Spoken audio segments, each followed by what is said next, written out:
Morning বন্ধু, good morning. Good morning. আজকে আকাশটা দেখো না, সকাল থেকে ভালোই লাগলো, কিন্তু আবার ঝিরঝির করছে। ঠিক আর হচ্ছে, বাদ দাও ওইসব।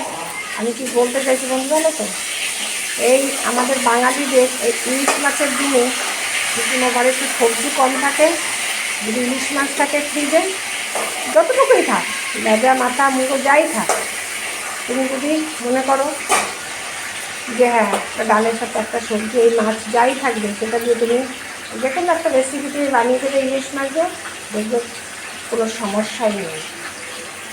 ফ্যামিলির মধ্যে যারা ভালোবাসে আর যারা বাসে না তাদের কথা আমি বলবো না, এর কোনো সমস্যা নেই। যেরকমই হবে দেখবা দুপুরবেলা তুমি একটাই চালিয়ে দিতে পারবে। এটাকে আমি সত্যি বললাম না মিথ্যে বললাম, বলো ঠিক বলেছে কি না, সেটা আমার কমেন্টে এসে বলবে। হ্যাঁ দিদিভাই তুমি ঠিক বলেছে। ইলিশ মাছের দিনে আমাদের বাঙালিদের সবজি যদি ঘরে কম থাকে, একটা ডাল আর একটু মাছ থাকলে তুমি চালিয়ে নিতে পারো, কোনো সমস্যা হবে না। যাই হোক, অল্পই হোক আর যেটুকুই হোক তুমি চালিয়ে নিতে পারো। ঠিক না? একদমই ঠিক বলবে। রাখছি।